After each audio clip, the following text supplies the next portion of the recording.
I remember the sound of the rain first. It wasn't gentle. It struck the window with the kind of persistence that makes you aware of how quiet everything else has become. The hotel room was caught between worlds. Not cheap enough to feel honest about what we were doing, not expensive enough to make it feel like anything more than what it was. A place where people went to become someone else for a few hours. I stood by the bed, my tie loosened but still hanging around my neck like a question I hadn't answered yet. The fabric felt heavier than it should have. Everything felt heavier than it should have. My drink sat untouched on the nightstand, the ice already melting into something that looked like tears in amber light. Caleb lingered in the doorway, and I could feel him watching me without having to turn around. His duffel bag hung from his shoulder like he was ready to leave at any moment, like he was giving me permission to change my mind. I appreciated that about him, even then. The way he never pushed. The way he waited for signals I didn't know how to give. The carpet was beige and forgettable, the kind that exists in every mid-tier hotel from here to California. I focused on it because looking at anything else felt too dangerous. The bed with its crisp white sheets. The mirror on the wall that would reflect back everything I was about to become. The window where rain kept falling, washing the world clean while I stood there 47 years old, about to step into something I couldn't take back. My wedding ring caught the light from the bedside lamp. 23 years of marriage, reduced to a thin band of gold that suddenly felt like it weighed more than everything else in the room combined. I reached for it slowly, the way you might reach for something that could burn you. My fingers trembled as I worked it over my knuckle, and I wondered if Caleb could see that tremor from where he stood. The ring slipped free with less resistance than I expected. I held it for a moment, feeling its warmth against my palm, before sliding into my coat pocket. The absence of it felt immediate and profound, like losing a limb you'd forgotten you had. Caleb noticed. Of course he noticed. But he said nothing, and I was grateful for that silence. There was a moment then, long and pulsing and full of the kind of weight that changes the temperature of a room. I could hear my own breathing, could hear the rain, could hear the distant hum of the heating unit cycling on. But mostly I could hear the sound of my life splitting quietly down the middle. I finally spoke, though my voice came out steadier than I felt. "It's just practice," I told him. The words hung in the air between us like a lie we both needed to believe. I couldn't meet his eyes when I said it, couldn't face the kindness I knew I'd find there. Practice. As if what we were about to do was something you could rehearse for. As if there was a script for unraveling yourself at middle age. But as Caleb stepped closer, my body betrayed every careful word I'd spoken. My hands shook despite my efforts to still them. My breath came sharp and shallow, the way it does when you're standing at the edge of something high and dangerous. The tremor ran through me like a fault line, threatening to split open the polished exterior I'd spent decades building. This wasn't new for Caleb. I could see then the way he moved, the way he held himself. There was a comfort in his skin that I envied and feared in equal measure. He'd done this before, had practiced being himself in ways I'd never allowed myself to imagine. But for me, this was the undoing of decades in the making. This was the careful architecture of my life beginning to collapse one breath at a time.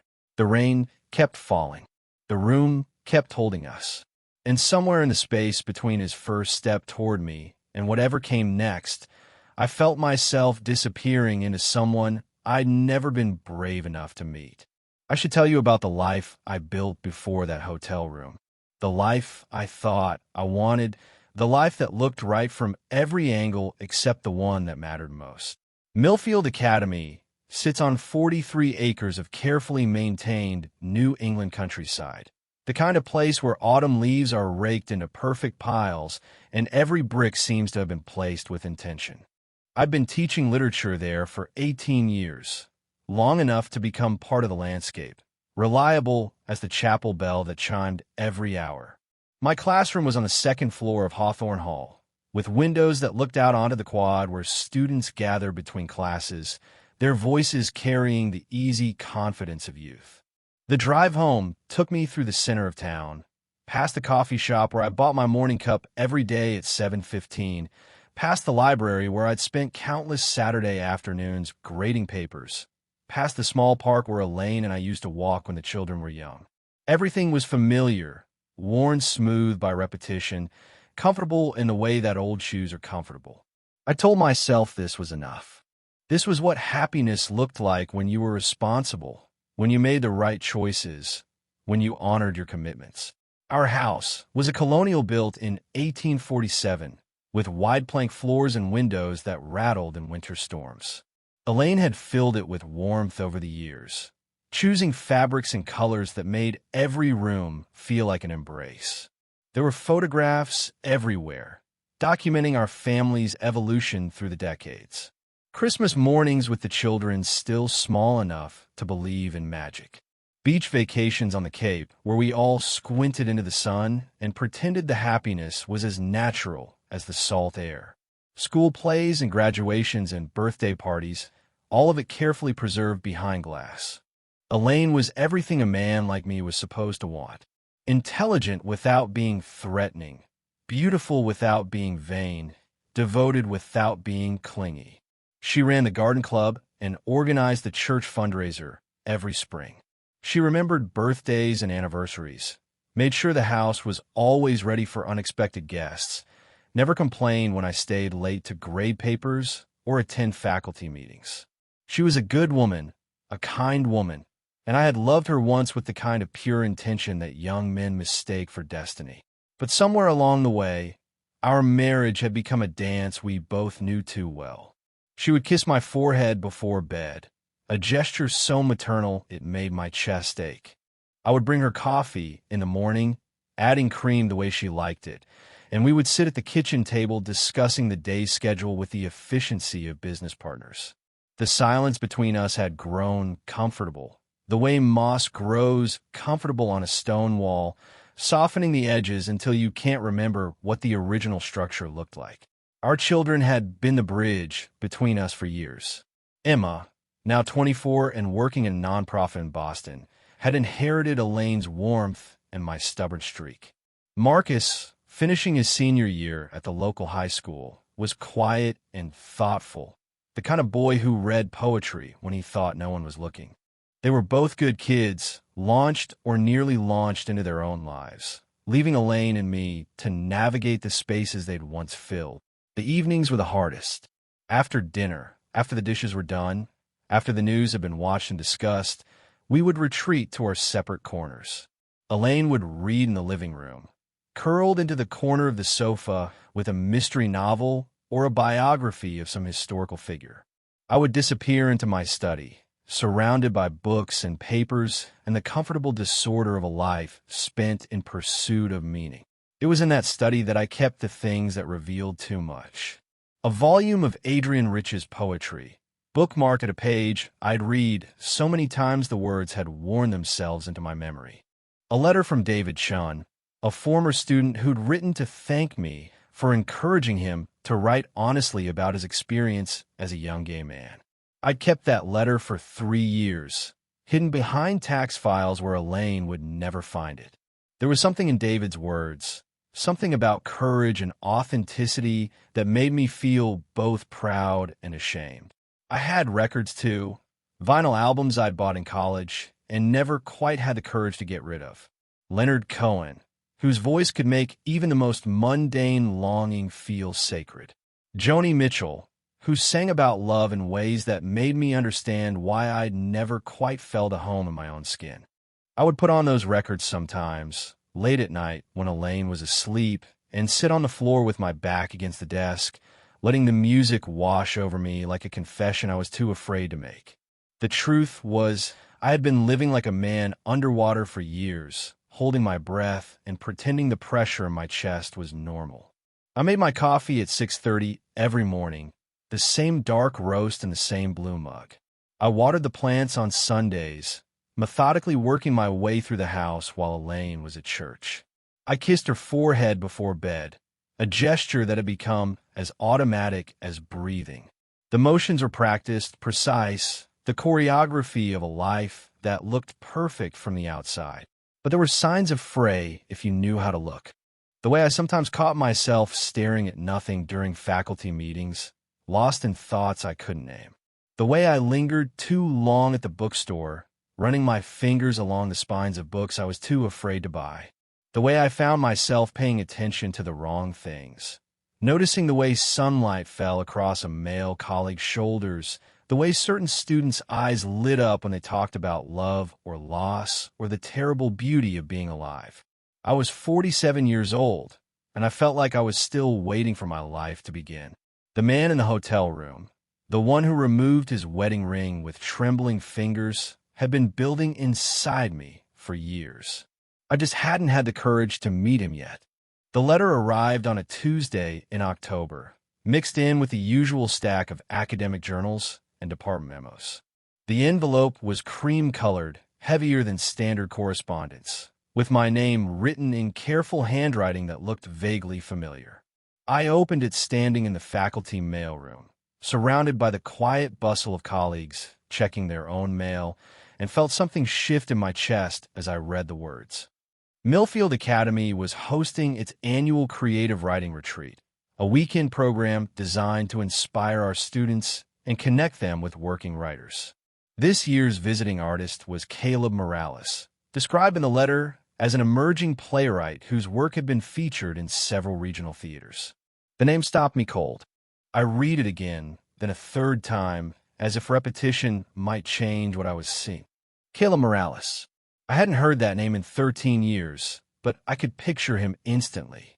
18 years old, sitting in the back corner of my AP Literature class, always slightly out of step with everyone else. He'd been brilliant in the way that made other students uncomfortable, asking questions that cut straight to the heart of whatever we were discussing.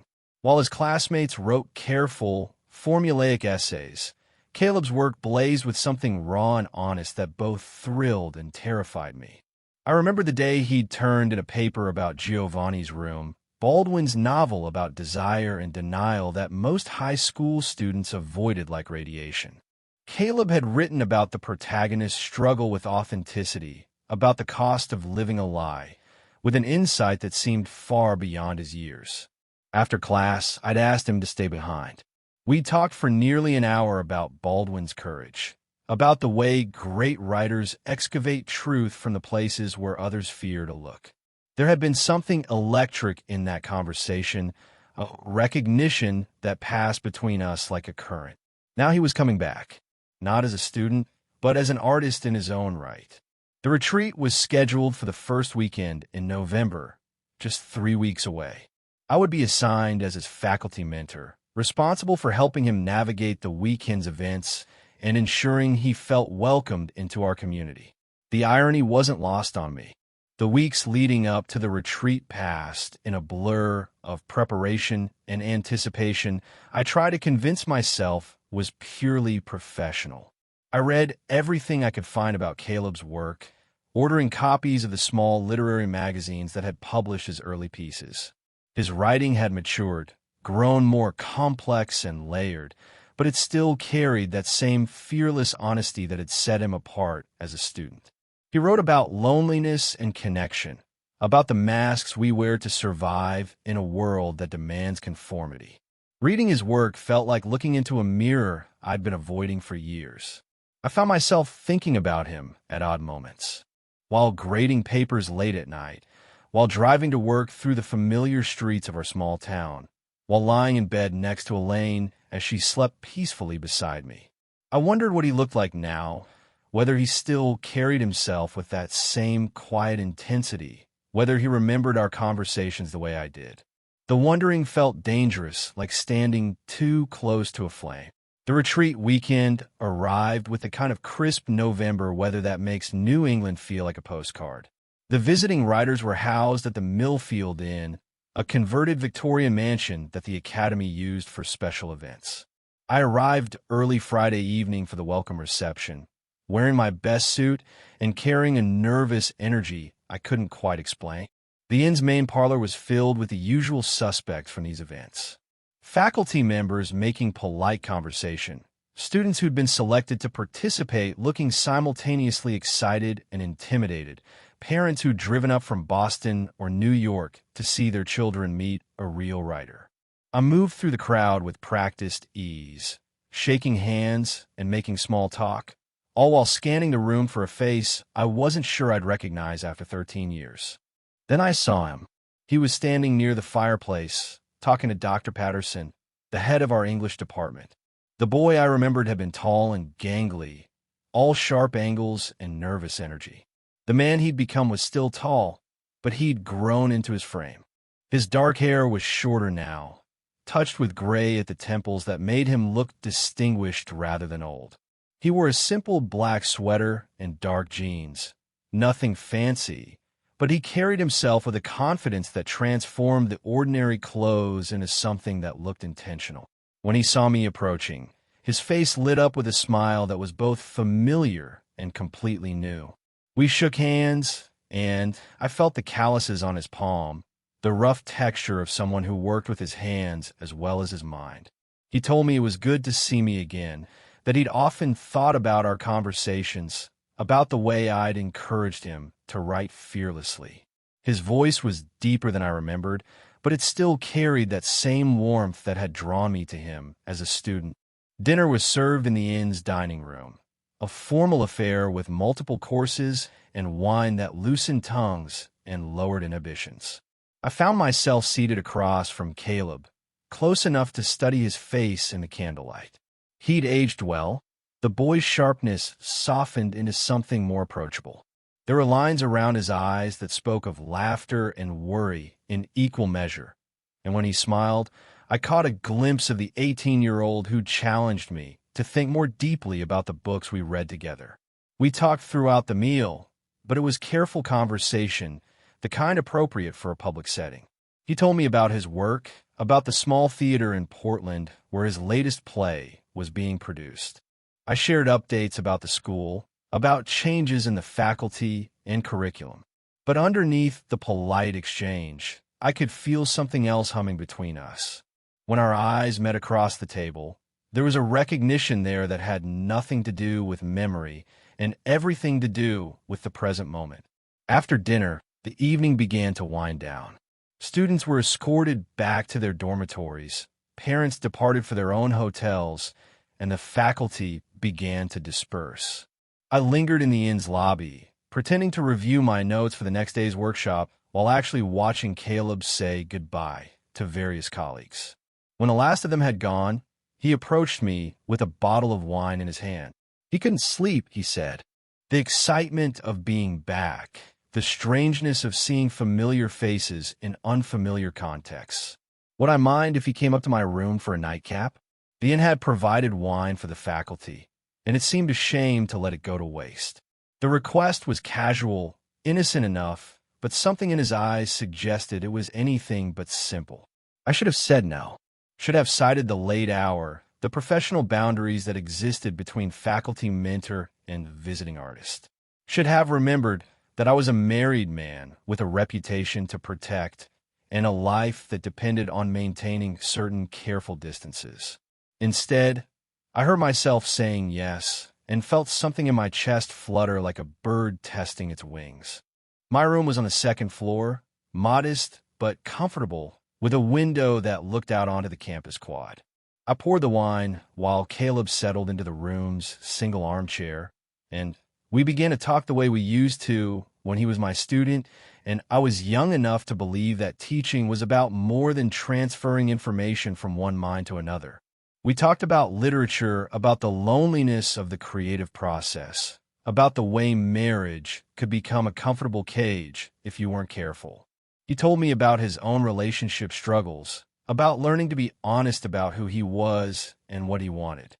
I found myself sharing things I'd never said aloud before, about the growing distance between Elaine and me, about the feeling that I'd been sleepwalking through my own life. The wine disappeared slowly, and with it, the careful boundaries I'd maintained for years. Caleb leaned forward in his chair, his eyes bright with wine and something else I didn't dare name. He called it practice, this kind of conversation, this willingness to be vulnerable with another person. Practice for what? I asked, and he smiled that same smile that had captivated me 13 years ago. Practice for living, he said, for being brave enough to say what you really mean, to ask for what you really want, to stop pretending that safety is the same thing as happiness. The word hung between us like a challenge, and I felt something inside me begin to crack open. Practice. As if honesty was a skill that could be learned, as if courage was a muscle that could be strengthened through repetition, as if the careful life I'd built was just a rough draft of something much more beautiful and terrifying.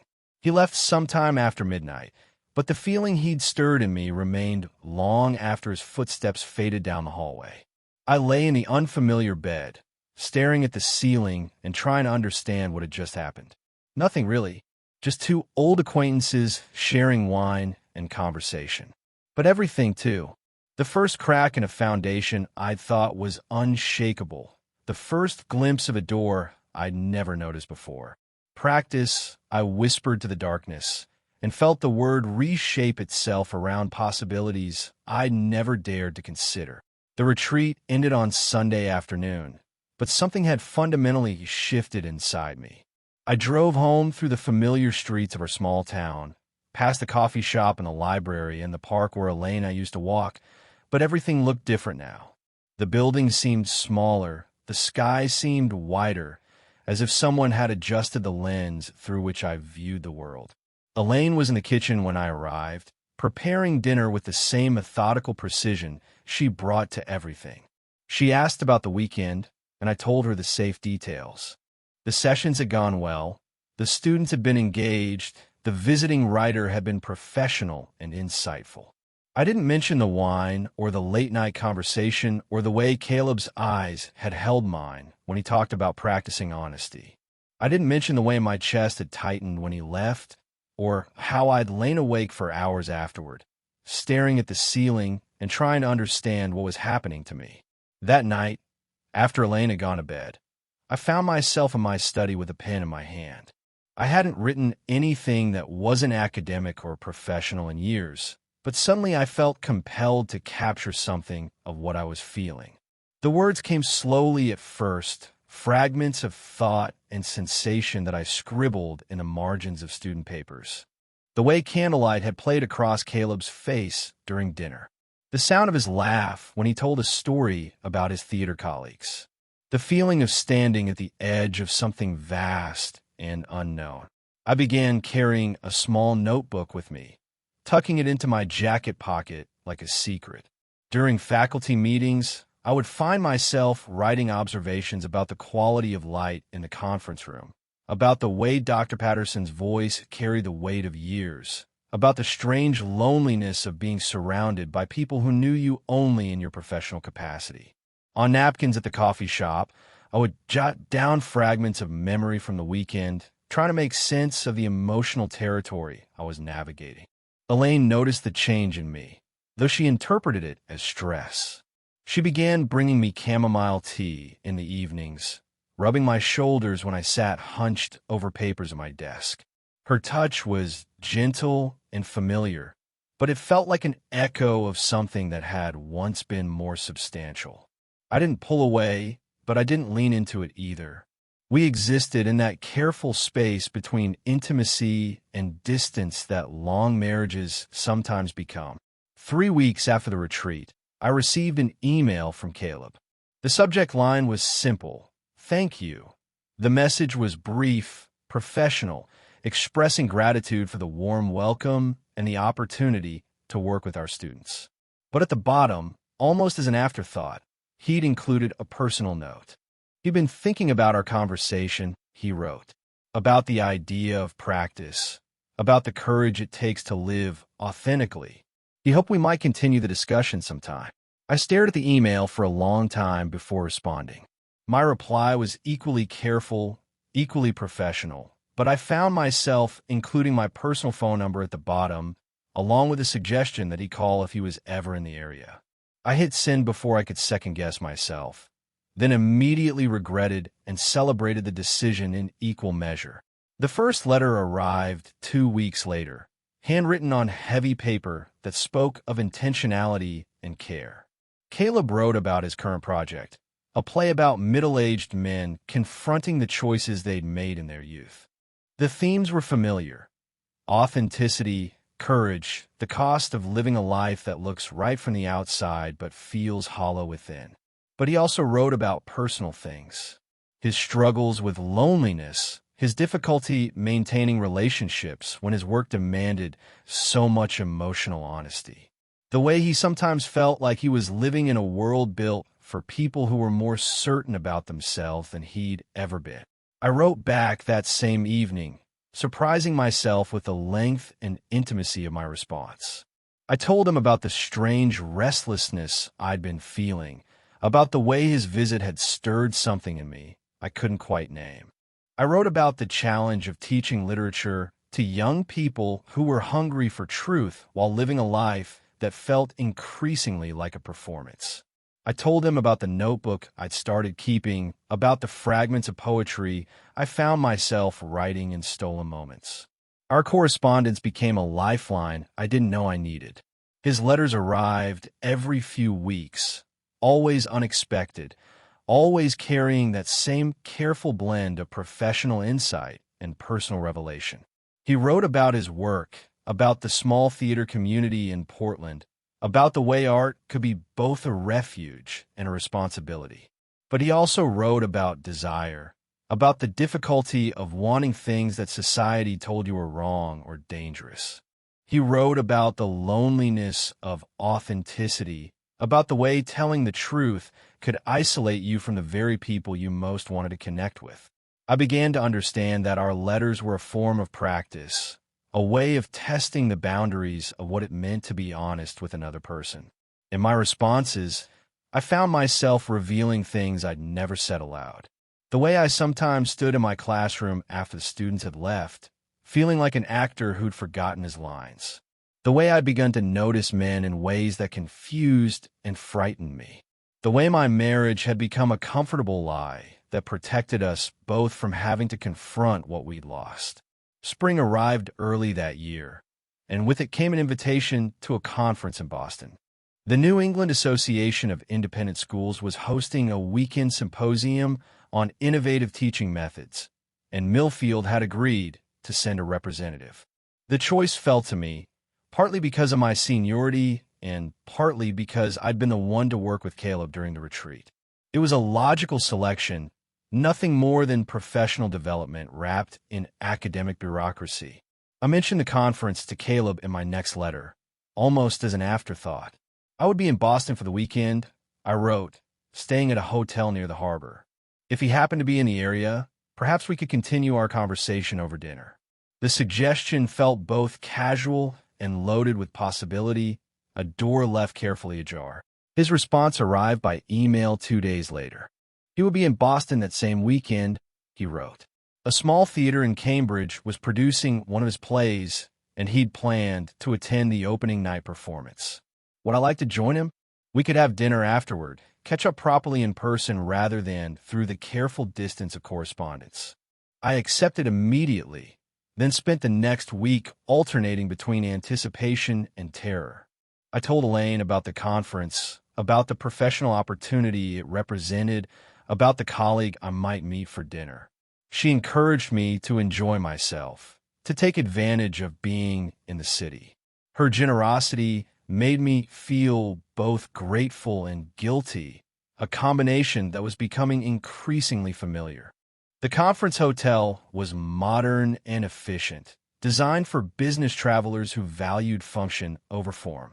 I checked in on Friday afternoon, attended the opening session, and tried to focus on discussions about curriculum development and student engagement.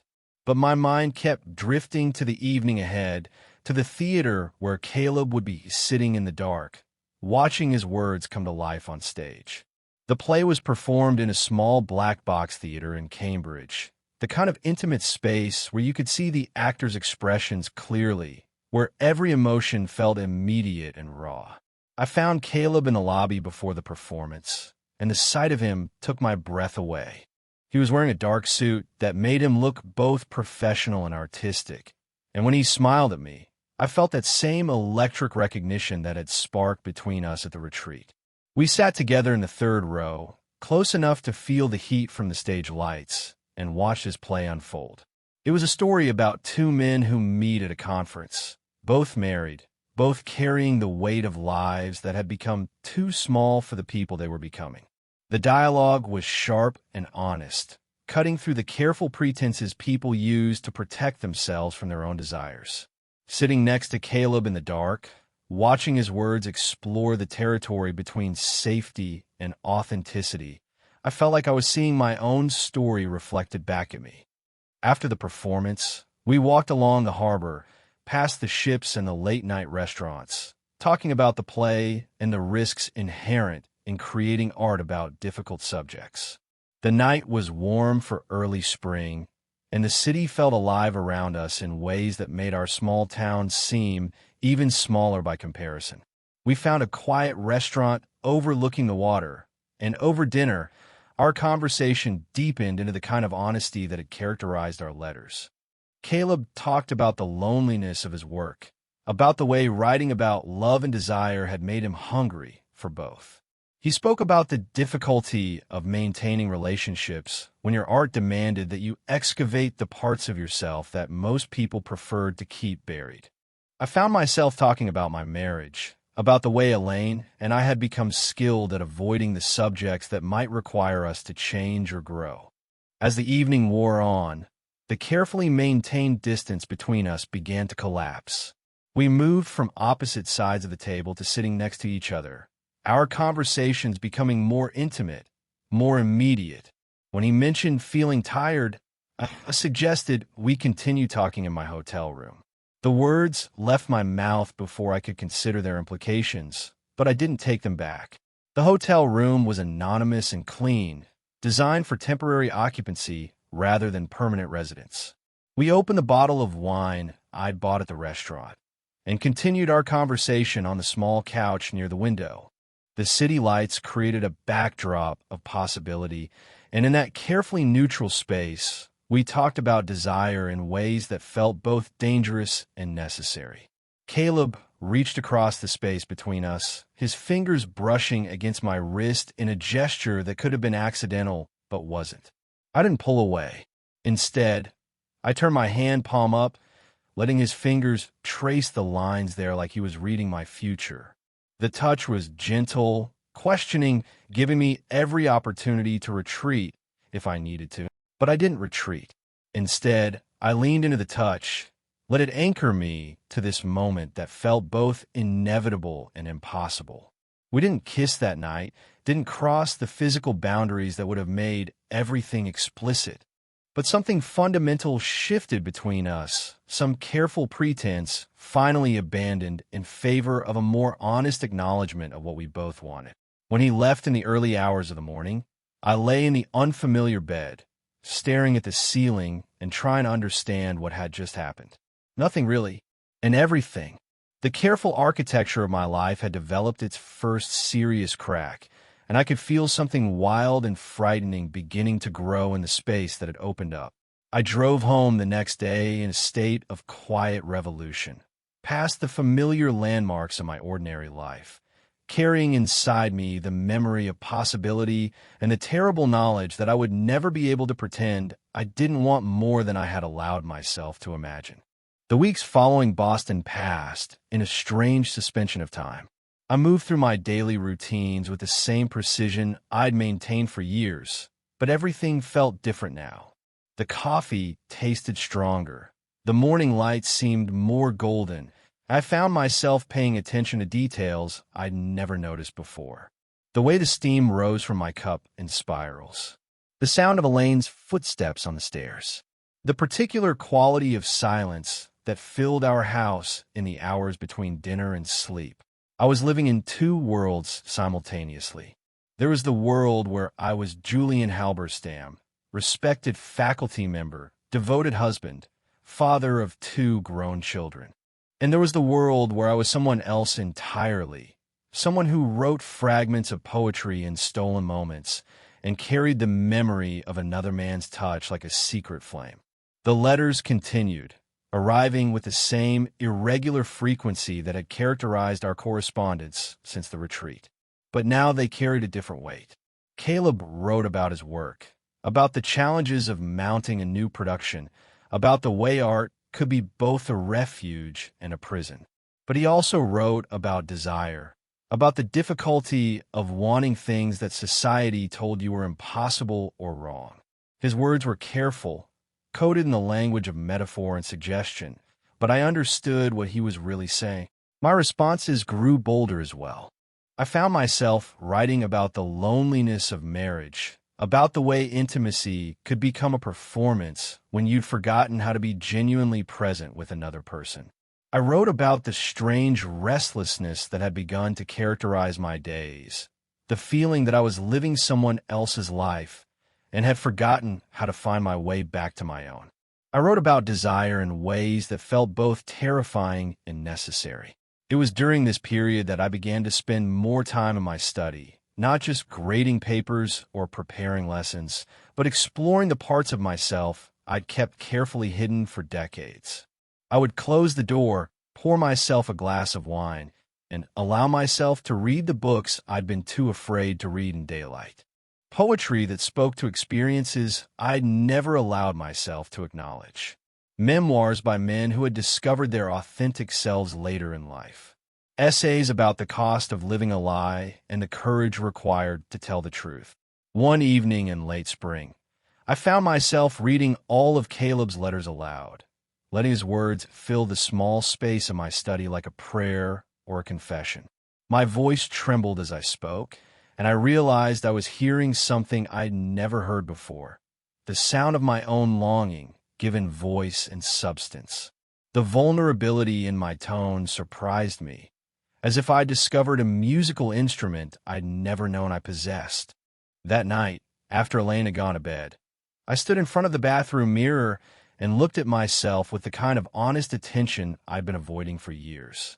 I saw the lines around my eyes, the gray threading through my hair, the way my shoulders had begun to curve inward, as if I were trying to protect something fragile inside my chest.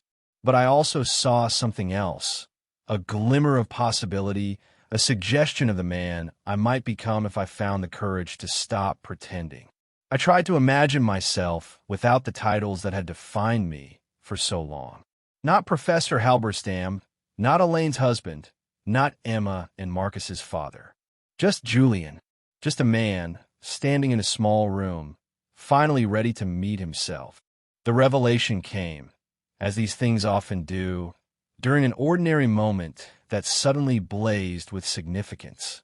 I was at school, attending a student production of Romeo and Juliet that had been months in the planning. The performance was competent but uninspired, the kind of safe interpretation that high school drama departments favor.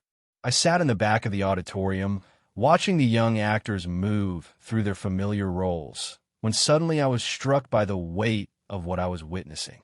These children were performing passion, speaking words about love and desire and the courage to risk everything for connection. But they were just reciting lines, hitting their marks, going through the motions of feeling without understanding what they were representing. I realized with a clarity that felt like ice water in my veins that I had been doing the same thing for years. I had been performing the role of husband, father, teacher, without ever allowing myself to feel the full weight of what those roles could mean. During the intermission, I found myself standing in the lobby, surrounded by proud parents and chattering students, feeling utterly alone. The fluorescent lights seemed too bright, the conversations too loud, and I had to step outside to catch my breath. The evening air was cool and sweet with the scent of spring blossoms, and I stood there in the parking lot, trying to understand what was happening to me. That's when I saw him. David Chun, my former student, the one who had written me the letter about courage and authenticity that I'd kept hidden in my desk for 3 years. He was standing near the entrance, talking to one of the current drama teachers, and when he saw me, his face lit up with genuine warmth. We embraced briefly, the kind of polite hug appropriate between former teacher and student, but I found myself holding on a moment longer than necessary. He looked healthy and happy, more confident than I remembered him being in high school. He told me about his life, about his work at a nonprofit in Boston, about the partner he'd been with for 2 years. The ease with which he spoke about his relationship, the casual way he referenced his boyfriend, struck me like a physical blow. Here was someone who had learned to live authentically, who had found the courage to build a life around truth rather than expectation. And suddenly I understood what I had been missing, what I had been afraid to name. It wasn't just about Caleb, wasn't just about the particular connection I felt with him. It was about the possibility of living as myself, rather than as the person I thought I was supposed to be. I excused myself before the second act began, driving home through the familiar streets with my hands shaking on the steering wheel. Elaine was in the living room when I arrived, reading one of her mystery novels, and she looked up with the kind of gentle concern that had characterized our relationship for years.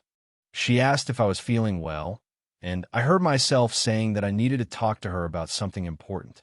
The words came out before I could stop them, and I saw her face change, saw the way her expression shifted from casual concern to something more serious and alert. We sat at the kitchen table, the same table where we'd shared thousands of meals, where we'd helped our children with homework, where we'd planned vacations and discussed household repairs and navigated the ordinary business of married life. But now it felt like a boardroom table, a place where something significant was about to be negotiated. I told her about the retreat, about meeting Caleb again after all these years. I told her about the letters, about the conversations that had begun to feel more intimate than anything I'd shared with another person in decades. I told her about the restlessness I'd been feeling, about the growing sense that I was living someone else's life and had forgotten how to find my way back to my own. I didn't tell her about Boston, about the hotel room, about the moment when Caleb's fingers had traced the lines of my palm. I didn't tell her about the poetry I'd been writing, about the books I'd been reading, about the way I'd begun to imagine a different kind of life. But I told her enough for her to understand that something fundamental had shifted, that the careful equilibrium of our marriage had been permanently disturbed. She listened without interruption, her hands folded in her lap, her expression growing more serious with each revelation. When I finished speaking, the silence stretched between us like a bridge we both had to decide whether to cross. Finally, she spoke, her voice quieter than usual, but steady. She said she had wondered when I would tell her the truth. Not about Caleb specifically, but about the growing distance between us, about the way I'd been pulling away from our life together. She said she had felt it too, the sense that we were both performing roles we'd outgrown, that we were holding on to something that had become more habit than choice. Then she asked the question I'd been dreading. Was I in love with him? The words hung in the air between us like smoke, and I found myself unable to answer. Not because I didn't know, but because the answer felt too large, too complicated, too dangerous to speak aloud. My silence was answer enough. She nodded slowly, as if confirming something she'd already suspected, and I saw tears gather in her eyes.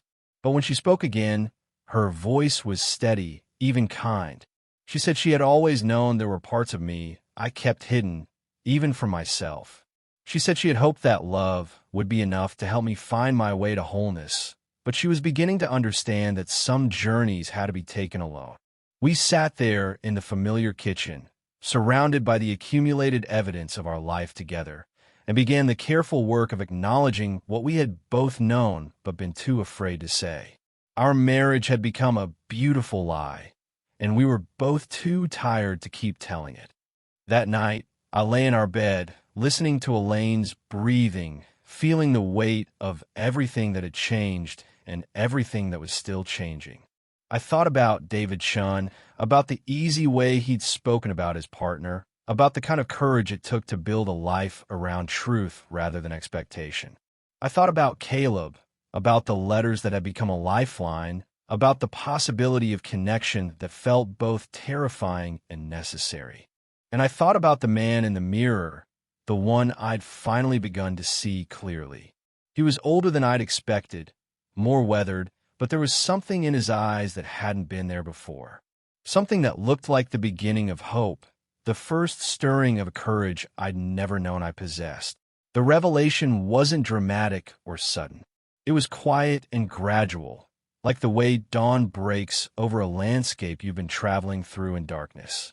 But it was complete, and it was irreversible, and it would change everything that came after. The days following my confession to Elaine moved with the strange, suspended quality of a dream. We continued our routines with careful precision, but everything felt different now that the truth had been spoken aloud. She made coffee in the morning. I read the newspaper. We discussed practical matters like grocery lists and Marcus's graduation plans. But underneath the ordinary surface of our interactions, we were both processing the weight of what had been acknowledged. She didn't ask me to leave, and I didn't offer to go. Instead, we existed in a kind of liminal space, neither fully together nor completely apart. I slept in the guest room, claiming I didn't want to disturb her sleep with my restlessness. She accepted this explanation with the same gracious understanding she'd shown throughout our marriage, though I could see the hurt in her eyes when she thought I wasn't looking. I found myself moving through the house like a ghost, touching familiar objects with new awareness. The books we'd collected together over the years, the photographs that documented our family's history, the small decorative items that Elaine had chosen to make our house a home. Everything felt precious and temporary, like artifacts in a museum I was about to leave forever. Marcus noticed the change in atmosphere, though he didn't comment directly. He was 18, absorbed in the final months of high school and the anticipation of college, but he wasn't blind to the subtle shifts in our family dynamic. He began spending more time at friends' houses, coming home later in the evenings, as if he sensed that something was breaking apart and didn't want to witness the final fracture. Emma called from Boston one evening, her voice bright with the casual confidence of someone whose world still felt stable. She chatted about her work, her friends, her plans for the summer, and I found myself listening with the desperate attention of someone trying to memorize a voice they might not hear regularly much longer. When she asked if everything was okay, I told her that her mother and I were going through a difficult time, but that we both loved her and Marcus more than anything. The words felt inadequate, but they were all I could manage. It was during this period of careful suspension that I received the letter that would change everything. It arrived on a Thursday afternoon, mixed in with the usual collection of bills and catalogs, and I recognized Caleb's handwriting immediately. But this letter was different from the others. It was shorter, more urgent, written in a hand that seemed less controlled than usual. He was coming to Boston again, he wrote. Another production, another opportunity to see his work come to life on stage. But that wasn't why he was writing. He was writing because he couldn't stop thinking about our evening together, about the conversation we'd had in my hotel room, about the moment when he'd touched my hand and I hadn't pulled away. He was writing because he needed to know if what he'd felt was real or if it had been a product of wine and loneliness and the particular magic of that suspended night. The letter ended with an invitation that felt like a challenge. It would be at the same hotel where we'd met before, the one overlooking the harbor. If I wanted to continue the conversation we'd begun, if I was ready to move beyond the careful territory of letters and tentative touches, he would be there, waiting. I read the letter 3 times before I understood what he was really asking. This wasn't about literature or teaching or the safe intellectual connection we'd maintained through our correspondence. This was about desire, about the possibility of something physical and immediate and irreversible. This was about crossing the line from wondering to knowing, from possibility to reality. That night, I sat in my study with a glass of wine and tried to imagine what it would mean to accept his invitation. I thought about the hotel room, about the anonymity of a space that belonged to neither of us, about the possibility of touching him without reservation or fear. I thought about the weight of his body next to mine, about the sound of his breathing in the darkness, about the way it might feel to finally stop pretending I didn't want what I wanted. But I also thought about the cost, about Elaine, who had been nothing but kind and generous even as our marriage dissolved around us, about Marcus, who was navigating his own transition to adulthood and didn't need the additional chaos of his father's sexual awakening, about Emma, who trusted me to be the stable center of our family's universe, about my job, my reputation, the life I'd built over decades of careful choices. The decision tormented me for days. I would make up my mind to go, then change it an hour later. I would compose responses to Caleb's letter, then delete them before I could send them. I would lie awake at night, staring at the ceiling and trying to calculate the precise weight of courage against the cost of honesty. Finally, I did something I'd never done before. I called in sick to work, something that felt both rebellious and necessary. I drove to the coast, to a small town I'd never visited before, and spent the day walking along the beach, trying to find clarity in the rhythm of the waves and the cry of the seagulls. It was there, standing at the edge of the continent with salt spray on my face and the wind in my hair, that I finally understood what I had to do. Not because it was easy, but because it was necessary. Not because it would hurt fewer people, but because living a lie had become more painful than telling the truth. I called Caleb that evening, my hands shaking as I dialed his number. His voice, when he answered, was warm and familiar, and I felt something in my chest loosen at the sound of it. I told him I would come to Boston, that I was ready to have the conversation we'd been circling around for months. I told him I was afraid, but that I was more afraid of continuing to live as someone I wasn't. The drive to Boston felt like a journey to another country. I left on a Friday afternoon, telling Elaine that I needed time to think, that I would be back on Sunday. She nodded with the same understanding she'd shown throughout our marriage, though I could see the knowledge in her eyes. She knew where I was going, even if I hadn't told her explicitly. The hotel room was exactly as I remembered it, anonymous and clean, designed for temporary occupancy rather than permanent residence. I unpacked my small overnight bag with the mechanical precision of someone performing a ritual, then sat on the bed and tried to understand what I was about to do. When Caleb knocked on the door, I felt my heart rate double. He was wearing the same dark sweater I remembered from our first meeting, and his eyes held the same mixture of hope and uncertainty that I felt reflected in my own. We embraced briefly, the kind of careful hug that acknowledged both our history and our uncertainty about the future.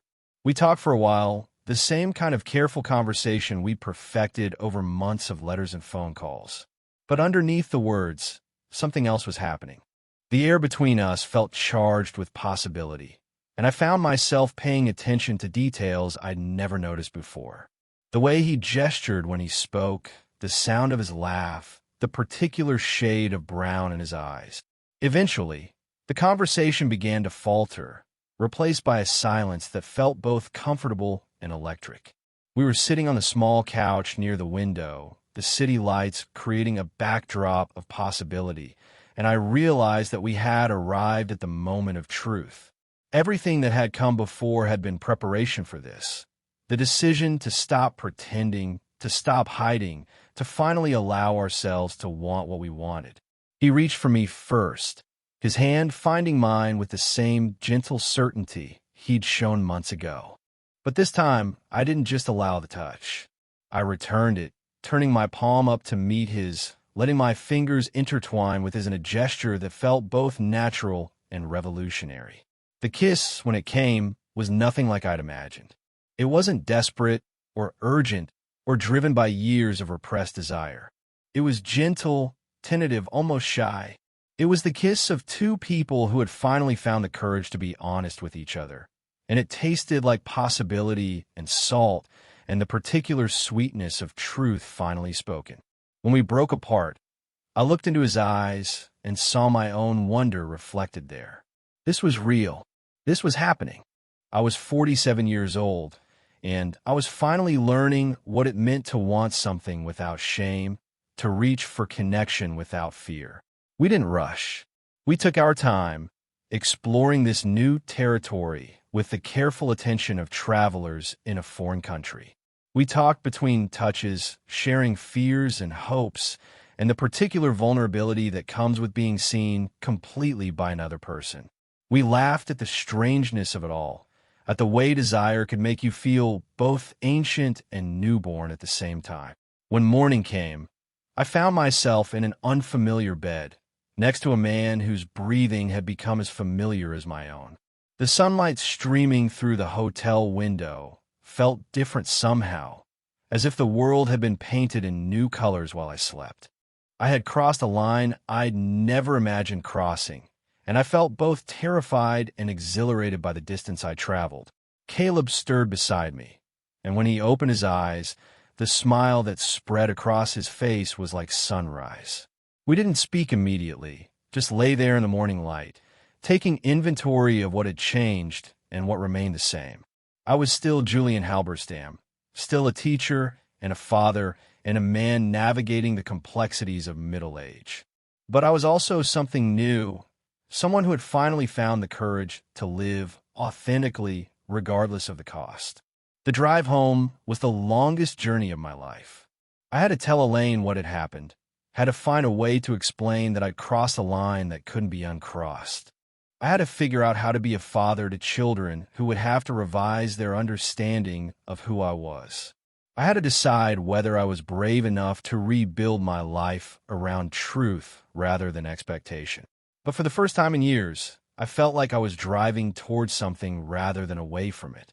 I felt like I was finally ready to meet the man I'd been too afraid to become. The apartment I found was small and sparse, a second-floor walk-up in a neighborhood I'd never paid attention to before. It came furnished with the basics: a bed, a couch, a kitchen table that wobbled slightly when you leaned on it. The walls were white and unmarked, waiting for someone to make them into something personal. I signed the lease on a Tuesday afternoon, writing my name with the same careful precision I'd used to sign my marriage certificate 23 years earlier. Moving out of the house was a process that required more archaeology than I'd anticipated. 23 years of marriage produces an astonishing amount of shared history, and untangling my possessions from our collective life felt like performing surgery on a living organism. I took my books, my clothes, the small record player I'd kept in my study, and a few photographs that belonged more to my individual history than to our family narrative. Elaine helped me pack, which felt both generous and heartbreaking. She wrapped my books in newspaper with the same care she'd shown when we moved into the house all those years ago, and I found myself remembering the young woman who had been so excited about building a life together. She had been 24 then, full of dreams about the family we would create, the home we would build, the future we would share. I wondered if she ever mourned that younger version of herself, the one who had believed that love would be enough to sustain us through everything. The children took the news differently. Emma cried when I told her, great heaving sobs that seemed to come from some deep place I'd never seen before. She was angry, confused, hurt in ways that made me question everything I thought I knew about courage and authenticity. But she also listened, and gradually, over the course of several difficult conversations, she began to understand that my leaving wasn't about not loving her, but about finally learning to love myself. Marcus was quieter in his response, more thoughtful. He asked careful questions about what this meant for our family, about whether he would still be able to come to me when he needed guidance or support. I assured him that nothing would change about my commitment to being his father, that physical proximity was just one way of showing love, not the only way. He seemed to accept this, though I knew it would take time for all of us to understand what our new configuration would look like. The most difficult part was the loneliness. For the first time in decades, I woke up alone, made coffee for one, ate dinner at a table set for a single person. The silence in the apartment was different from the comfortable quiet that had characterized my marriage. This was the silence of possibility, of a life waiting to be written, but it was also the silence of isolation, of choices that had consequences I was still learning to navigate. I began to write again, not just fragments and margins or notes scribbled on napkins, but actual poems, complete thoughts given shape and form. I wrote about the cost of honesty, about the weight of secrets, about the strange freedom that comes with finally admitting who you are. The words came slowly at first, then with increasing urgency, as if I had decades of unexpressed thoughts that needed to find their way onto paper. Caleb and I talked every few days, our conversations gradually shifting from the careful territory of letters to the more immediate intimacy of two people learning to be together. He was patient with my uncertainty, understanding about the complications of my situation. He never pushed for more than I was ready to give, but he also never let me forget that there were possibilities I was still too afraid to explore. Spring turned to summer, and I began to establish routines in my new life. I taught summer school, finding comfort in the familiar rhythms of lesson planning and grading. I took long walks through my new neighborhood, discovering coffee shops and bookstores and small parks I'd never noticed before. I learned to cook for one, to make decisions without consulting anyone else, to sit in silence without feeling lonely. The apartment began to feel less temporary. I bought a few plants, hung some pictures, arranged my books on the shelves in an order that made sense to me. I placed my wedding ring in a small dish on the kitchen counter, not out of guilt or regret, but as a reminder of the life I'd honored and the life I was still creating. One evening in late July, I was sitting by the window, reading a book of poems by Mark Doty, when my phone rang. It was Caleb calling from Portland, where he was working on a new play. We talked for a while about his work, about the challenges of creating art about difficult subjects, about the way writing could be both a refuge and a responsibility. Then he asked a question that had been lingering between us for months. What did I want? Not just from him, but from my life, from the future I was slowly constructing. The question was simple, but it contained multitudes, and I found myself struggling to answer. I wanted to be honest, I told him. I wanted to stop pretending that safety was the same thing as happiness. I wanted to learn what it felt like to want something without shame, to reach for connection without fear. I wanted to discover who I was when I wasn't performing the roles that others expected me to play.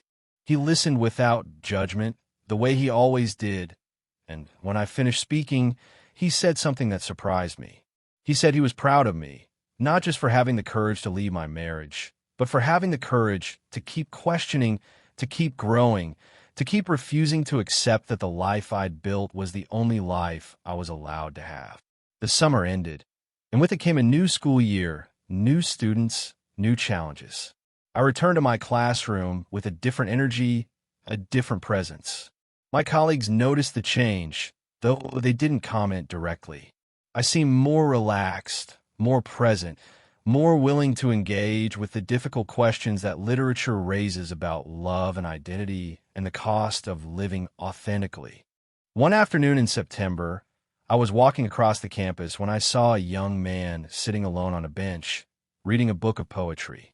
He looked up as I approached, and I recognized the same mixture of curiosity and caution I'd seen in David Chen's eyes years ago, the same hunger for connection that I'd carried for so long without naming.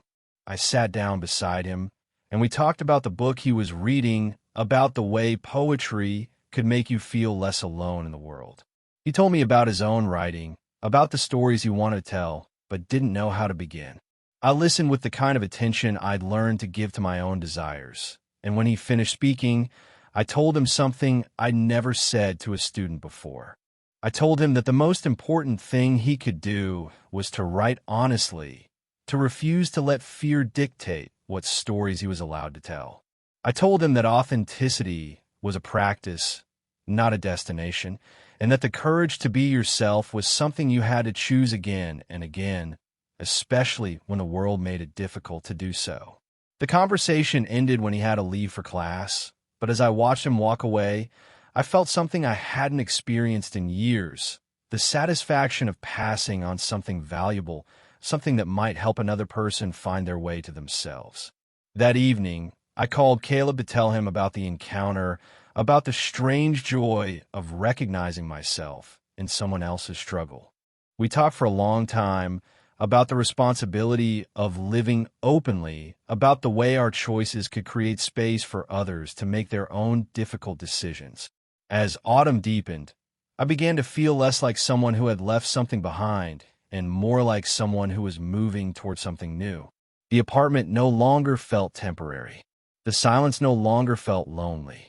The life I was building felt increasingly like my own, shaped by choices I'd made consciously rather than roles I'd inherited without question. I was 58 years old, and I was finally learning what it meant to live authentically. It wasn't easy, and it wasn't without cost, but it was real in a way that my previous life had never been. I was no longer performing the part of someone else's idea of who I should be. I was simply finally myself. The phone rang one evening in November, and when I answered, Caleb's voice was warm and immediate.